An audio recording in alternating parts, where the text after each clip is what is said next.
Hi, I'm Stefanie Teeter. I am the executive chef here at 1957 inside the club at Rancharrah, and I wanted to talk to you about this week's curbside offerings.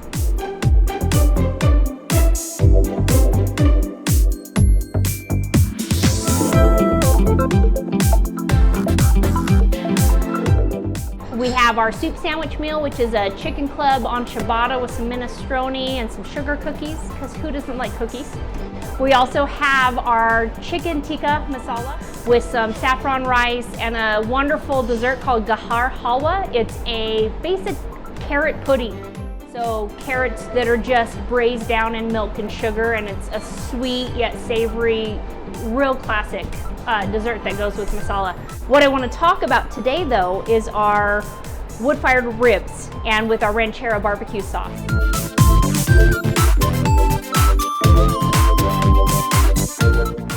Super Bowl is Saturday in case anyone is keeping track of big fun events. So what we've done is we went ahead and we grabbed one of our meals. We're gonna break this out and walk you through how to take care of it. So the first thing I'm pulling out, we have a little cornbread. We have our barbecue sauce made here in-house. Dessert, which I think can be eaten first. There's no rules here. We have our coleslaw. And we have our delicious house-baked beans. These are navy beans that we have soaked overnight, and then we did some bacon and some onions, a little bit of peppers, and we just slowly bake them with the molasses and some brown sugar, apple cider vinegar, and apple juice until they're just perfect. And then the piece de resistance, the ribs. Now this is how your meal is gonna come. Everything's fully ready to go. The ribs are fully cooked, sauced. We did a dry rub on them before we cooked them. But for you at home, what we can do is real simply warm them up so they're ready to eat as is. So everyone should have a sheet pan about yay size, goes in your oven really easily. If you don't have a sheet pan, that's okay. We have wrapped these so tight for you, just in case that's your situation. These can go right into your oven on a rack. And what we're looking for is 350 degrees. And we're estimating about 20-25 minutes. Now always check your temperature of your food. Everyone's oven is different. So just make sure that they're warmed all the way through. These are fully cooked for you. So we're just trying to reheat and savor all of that goodness. So let me pop these in the oven real quick down here. And while those are warming up, let's talk about everything else in your basket. So your baked beans are gonna come in this microwavable safe container. We can pop the lid and it can go in your microwave just like this, and we always offset the lid just a hair. I would suggest a couple minutes, a good stir, a couple minutes, and go from there. And then as you stir it and evenly heat, just make sure we're not scorching on the outside. The other option is to go ahead and take this container and dump it into a saucepan, medium-low heat, lots of stirring until it's just warmed through. Again, these are fully cooked. We just want to get them warm for serve. We have coleslaw, wonderful little green cabbage, purple cabbage, some carrot, and then our house-made coleslaw dressing, mayonnaise based. So that's delicious, and that's a good portion for everybody. And then our cornbread. So this is a little cornbread, and I played with it a little bit this time. We went ahead and put big chunks of corn, fresh corn in there, because it's cornbread and you need that.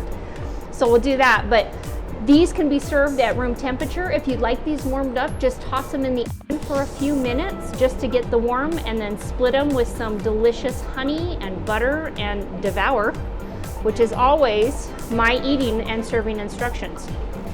So with that, we also have a Southern classic called chess pie.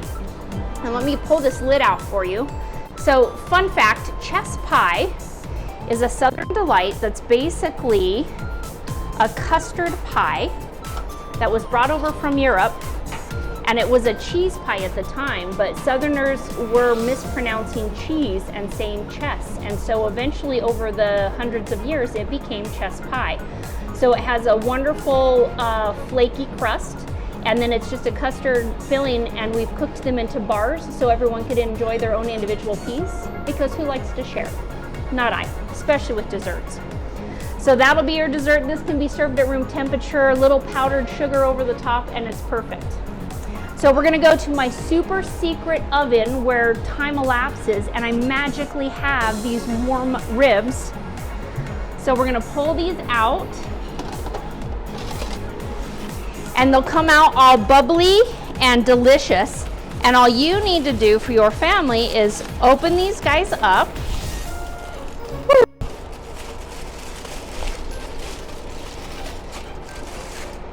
And I myself would serve these directly right on the sheet pan.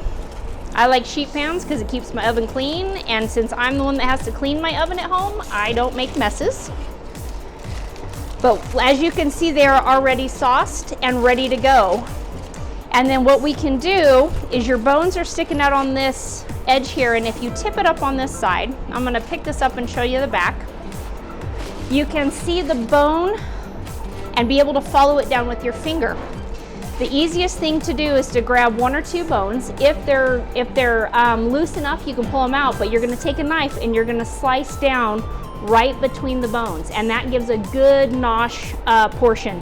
Every 2 bones is typically what I do for my family. If you want to do individuals so you cannot clean through to the bone, you can go every 1. We also are providing a little bit more of extra of the Rancharrah barbecue sauce right over here. I'm gonna pop these gloves off so I don't get it every which way.